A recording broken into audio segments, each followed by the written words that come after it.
L'association Aidons, ça a été créé en 2010. C'est une association qui a été créée à la base par des retraités qui étaient actifs, anciens chefs d'entreprise ou anciens cadres de l'administration ou ingénieurs dans des grosses boîtes. Et une fois en retraite, qui se sont dit bon, on va essayer de mettre à profit nos compétences pour aider des porteurs de projets qui souhaiteraient créer une entreprise au Maghreb. Donc ces gens-là se sont réunis, ils ont essayé de travailler un petit peu avec le Forum, donc le Forum pour les associations issues d'immigration. Et puis ensuite est venue l'idée de monter l'association Aidons vraiment spécifiquement et de monter un projet en leur nom propre pour aider des porteurs de projets. Et donc en 2012, on a répondu à un appel à projet du ministère des Affaires étrangères pour aider des porteurs de projets à créer leur entreprise en Tunisie.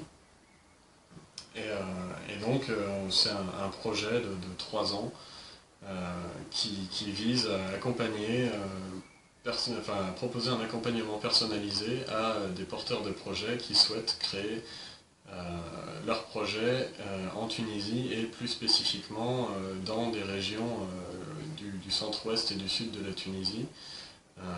Donc les régions qui sont un peu les plus défavorisées de la Tunisie. Le projet est ouvert à tout porteur de projet qui réside en France.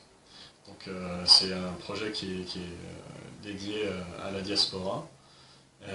Et donc l'objectif c'est de créer d'ici 2015 une quarantaine d'entreprises en Tunisie, donc si possible dans les gouvernorats du centre-ouest et du sud, mais le projet est ouvert à l'ensemble de la Tunisie. Donc la volonté de l'association c'est de créer de l'activité en Tunisie et de créer de l'emploi. Donc là encore il y a un accent qui sera mis sur les projets qui permettront de recruter pas mal de gens en Tunisie. Donc l'objectif c'est de créer de l'emploi localement. On essaye aussi de soutenir les projets qui sont portés par des femmes, ce qui n'est pas la majorité des gens qui s'adressent à nous, mais en tout cas on aimerait bien pouvoir accompagner plus de femmes vers la création d'entreprises en Tunisie.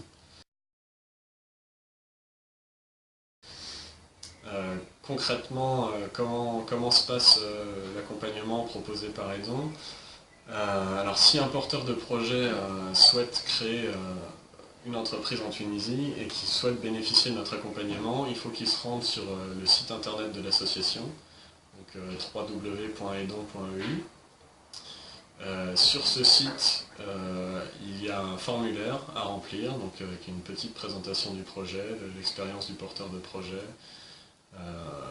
C'est bon, voilà, s'il a commencé déjà à travailler sur le projet, s'il a estimé le montant dont il avait besoin. Donc quelques petites informations qui nous permettront un peu de savoir de quoi il en retourne. Nous ensuite on contacte le porteur de projet, on prend un rendez-vous avec lui et puis on discute un peu de son projet, de savoir quels sont ses véritables besoins par rapport à ses compétences. Et à partir de là, on va pouvoir mettre en place le dispositif d'accompagnement et donc lui attribuer un tuteur qui sera le référent auquel il pourra s'adresser pour le montage de son projet.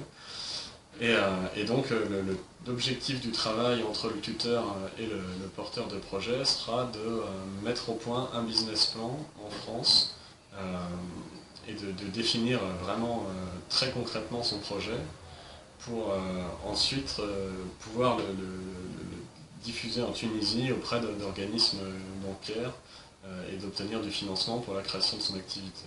Donc la mission française avec les tuteurs d'Aidons, c'est vraiment une mission de définition du projet et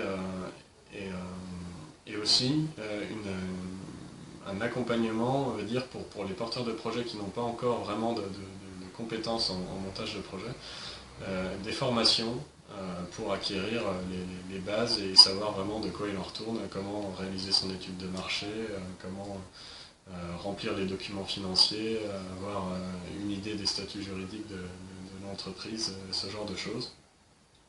Donc il y a cette phase de formation, puis cette phase d'accompagnement personnalisé. Une fois le dossier déjà bien monté en France, on le transmet à notre partenaire en Tunisie, donc qui est l'OMEDRH, l'Organisation maghrébine pour les études et le développement des ressources humaines. Donc c'est une association qui fonctionne un peu comme les dons. C'est un peu le même principe, c'est des anciens qui travaillaient dans la création d'entreprises, donc qu'on travaillait aussi pour les administrations tunisiennes, notamment à l'ANETI, donc l'Agence pour l'emploi, et le travail indépendant. Et donc qui aide aussi des porteurs de projets en Tunisie pour le montage de leurs projets. Donc ils sont actifs dans différents projets à Tunis, donc, pour le renforcement de l'employabilité des jeunes notamment. On travaille en étroite collaboration avec les centres d'affaires. Donc c'est voilà, une association qui dispose déjà d'une expertise en Tunisie et qui prête son concours à Aidon pour réaliser l'accompagnement tunisien du projet. Alors pourquoi l'accompagnement tunisien suite à l'accompagnement français? C'est parce que voilà, on a pensé déjà que c'était les financements obtenus étant des financements tunisiens, c'était plus intéressant pour les porteurs de projets d'avoir un relais sur place et d'avoir des contacts avec des personnes qui sont déjà bien introduites auprès des différentes institutions importantes pour la création d'entreprises en Tunisie. Ensuite, parce que voilà, en France, on a beau avoir des tuteurs qui connaissent la Tunisie, il y a quand même des informations auxquelles il faut se tenir à jour en fait. Et donc c'est plus simple d'avoir des gens sur place qui sont compétents et qui connaissent vraiment bien toutes les arcanes de la création d'entreprises en Tunisie. Bon, c'est vrai que la situation aujourd'hui, c'est peut-être pas la situation optimale pour s'installer, mais en même temps, c'est aussi voilà, une période un peu difficile qui fait que finalement, si on arrive sur le marché avec une idée porteuse, ben c'est le moyen de justement s'installer tant qu'il n'y a pas encore de concurrence, de développer son marché et de profiter justement de cette période, de transformer cette période un peu, on va dire, de crise en une période d'opportunité et de pouvoir enfin, voilà, avoir le courage de ses ambitions et puis de créer vraiment quelque chose de porteur en Tunisie. Nous, on a des projets justement de choses qui se développent dans le domaine informatique notamment, avec des associations, des entreprises qui réalisent des prestations d'offshoring, on va dire, pour des entreprises européennes. On a des gens aussi qui souhaitent se lancer dans du cloud computing ou des choses comme ça, qui sont des activités qui existent déjà mais qui ne sont pas encore très représentées en Tunisie. On sait qu'il y a un marché assez porteur et notamment qu'il y a des compétences sur place parce qu'il y a beaucoup de jeunes qui sont diplômés en informatique et puis qui souhaiteraient pouvoir créer leur entreprise sur place et plutôt que d'aller travailler en France ou en Europe et pouvoir justement développer une boîte avec des tarifs qui sont assez compétitifs par rapport à ceux qu'on peut trouver en France. Donc c'est vrai qu'il y a des possibilités, notamment vers l'export, de projets assez intéressants. Après, bon, voilà, il y a aussi des projets plus classiques, mais assez intéressants aussi, de développement agricole, ou des choses comme ça, qui, bon, finalement, ne sont pas révolutionnaires sur le principe, mais qui ont besoin d'une... Enfin, voilà, qui rencontrent finalement une demande. Donc il y a vraiment des opportunités. En tout cas, en plus, c'est vrai qu'il y a des incitations qui sont mises en œuvre par les pouvoirs publics tunisiens pour faciliter l'implantation d'entreprises, notamment portées par des porteurs de projets issus de la diaspora. Donc voilà, ce sont des choses assez intéressantes qui font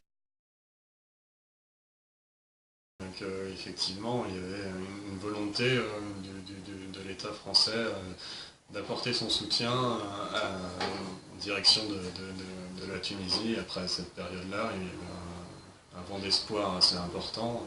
Je pense qu'ils se sont dit que voilà, et c'était l'occasion d'apporter le soutien aux initiatives locales en Tunisie et de permettre aussi de relancer on va dire, la machine économique. C'était important au lendemain de la Révolution. On voyait que finalement la Révolution a démarré parce que les conditions de l'emploi étaient difficiles et que justement que c'était vraiment un aspect important, je pense, pour le ministère des Affaires étrangères de renforcer la capacité des Tunisiens à proposer des activités génératrices de revenus, à proposer de l'emploi, et puis je sais pas, à devenir un peu plus on va dire, autonome.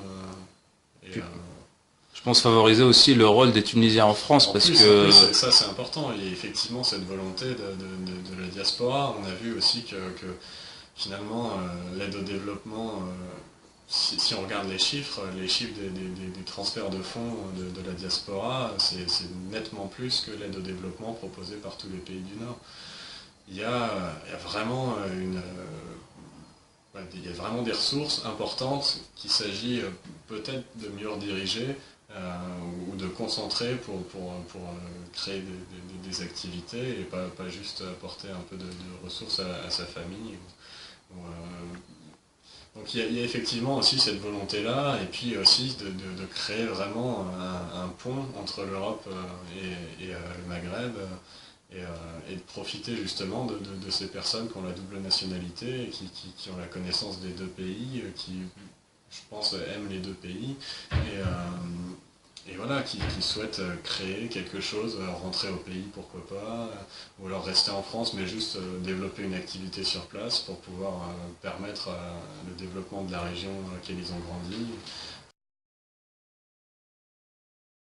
Qu'il y a un attachement profond au pays, en tout cas, il y a un petit, je sais pas, dans leur caractère aussi. tu vends de révolte. Ce petit côté un peu vindicatif des fois. C'est facile de travailler avec des Tunisiens ou... Globalement, ça se passe bien. Ouais. Il y a D'accord. quand même beaucoup de bonne volonté. Et on sent que voilà, ce sont des gens qui ont à cœur de mener bien leur projet. Donc non, ça va. Il n'y a vraiment pas de difficultés particulières. Pour l'instant, tout se passe bien. J'espère que ça continuera comme ça. Je croise les doigts, mais il n'y a pas de... Ok, super. Bah, merci beaucoup, hein. Mais de rien. Merci beaucoup pour le témoignage et merci beaucoup pour le travail que vous faites pour la Tunisie et pour les Tunisiens. J'espère que ça fonctionnera en tout cas. Bah si, y a pas de raison, hein. Merci beaucoup, Charles. Merci.